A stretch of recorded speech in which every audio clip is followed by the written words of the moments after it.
Let's talk about the creative process. How do you create something? How do you invent a piece of art? How do you make an illustration? How do you tell a story? How do you write a book? There is a process to it. It's a rare individual that is blessed with some amazing ability to just invent something out of nothing, just like that. Instead, you have to develop a process that kind of, in my mind, sets the table for success. So I have a little slideshow that I'm going to share with you that talks about some of my influences and how I've developed my process, and maybe it'll help you develop yours.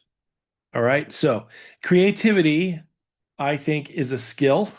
I think it's something that you learn. It's something that you practice. Some people say, oh, they've got the talent, they can just do it.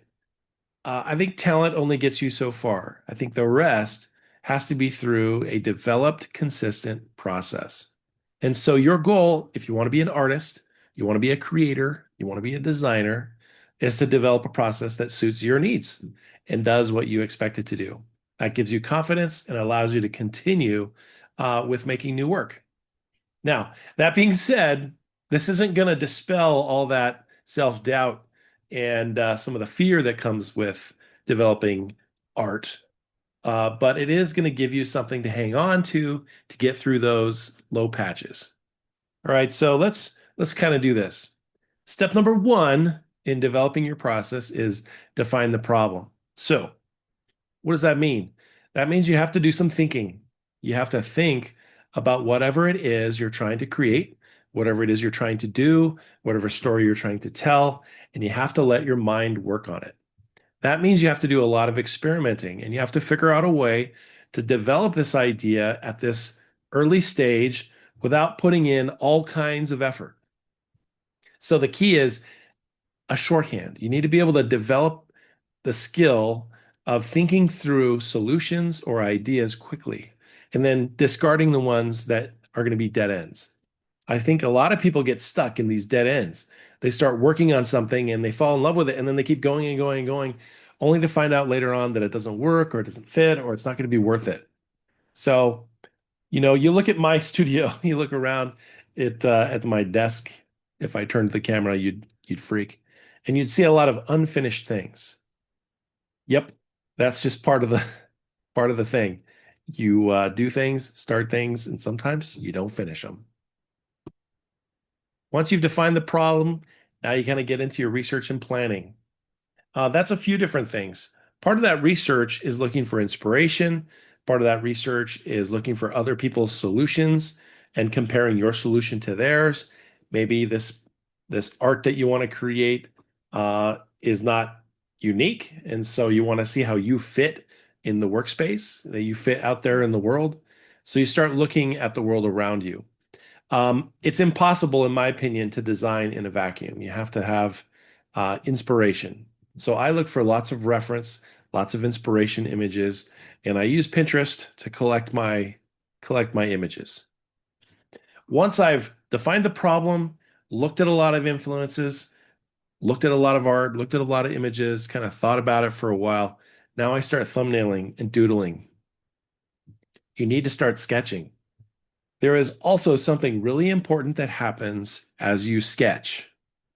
There's some function between the brain and your hand as you actually do a motor skill, motor motion. You're actually making something, doing something that unlocks your thought process. I don't know how it works or why it works, but just sitting there in your chair pondering isn't enough. You've actually got to take action. And so, again, looking for a way to get through ideas quickly so that you can discard the unnecessary ones and focus on the good ones. Sketching and doodling and thumbnailing is about the quickest way to do it. I know a lot of people that would be tempted to just go right to the computer and start solving their problem and look for AI to answer the question. No, no, no, no. This is where you need to think.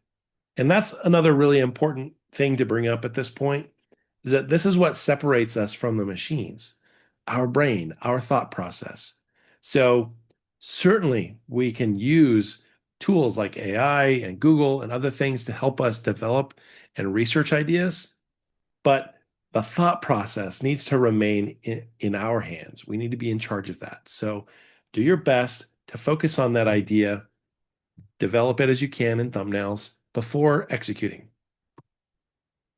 This is where I start getting into rough drafts.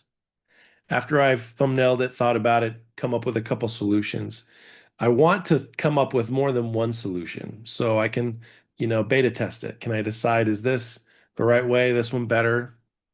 Figure out, compare.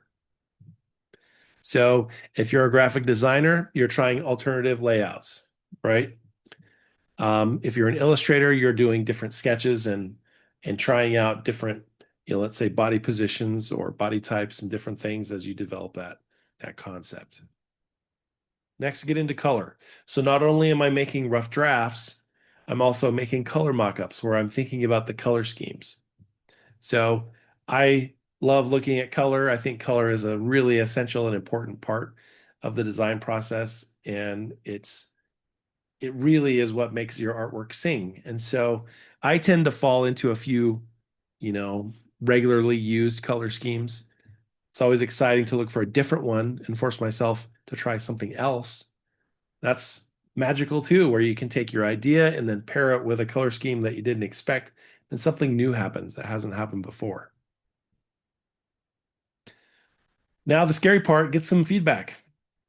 Work on your revisions, you know, have somebody look over your shoulder and take a look at what you're doing. See if they like it, see if they agree with your choices. Scary. It's got to be somebody you trust and somebody you think will give you good advice. Then the final, that's when you start, showing off the finished piece and you're ready to share it with the world. So here's an example of a poster that was done for the Jungle Cruise. Now, there was a point a few years ago when during this promotional period, they were taking different artists to develop posters for the Jungle Cruise. And so I worked on one. Um, and I started my process by looking at images and thinking about what I would put into the poster and what I think should be in the poster and what mattered to it. Obviously, I needed to focus on the actors, but also I liked the treasure map idea. I liked kind of the vintage old world jungle style from that era and so on. And so I looked for a lot of different images to inspire me. I also wanted to work in a couple different styles. So, of course, I started with a sketch and started working out which way I wanted to go. So, in one scenario, I wanted to do kind of a close up of the actors and doing a sketch and then work on a vector style portrait. In another idea I had, I wanted to do more of kind of like a kid style um, treasure jungle cruise. And you kind of see in the sketch where they're kind of winding through the jungle and there are different things appearing in the corners and on the sides with the boat and so on, and the two actors up front in this kind of cartoony style, which I've done before. And I wanted to make that kind of the poster style. And then I wanted to do more of a painted style. And so you can see I wanted to have a little more fun with this one where they were on some kind of, vine swinging off of a waterfall with the boat up at the top. Wanted to make it kind of exciting that way. And I wanted to do more of my Procreate painted style. So here's an example of that uh, vector portrait style that I worked on being done. And then here are the different color versions of that poster as it turned out, figuring out which one would work best with different colors applied. Here is the jungle kid style adventure poster where you have kind of like the foreground and the background, the temple and the jungle and so on, the boat and the Rock and Emily Blunt there up front. So that was a fun style to use for this version of the poster. And then the illustrated version where kind of swinging over the waterfall, trying to get away from the boat and get through their adventure. Of course, this is how it turned out. Those three different styles following my same process. And so that's what I recommend for you as you think about your own art is if you develop a process that you can use no matter what style you're going to try to complete your project, the better it's going to go. And so I suggest that you take some time practicing that. Don't skip the steps in the process because then you're just going to wind up with something that I don't think you'll be happy with. Usually, when you follow that process, your final product turns out much better. So, good luck developing your process. Let it breathe. Practice, practice, practice. Have a little fun along the way.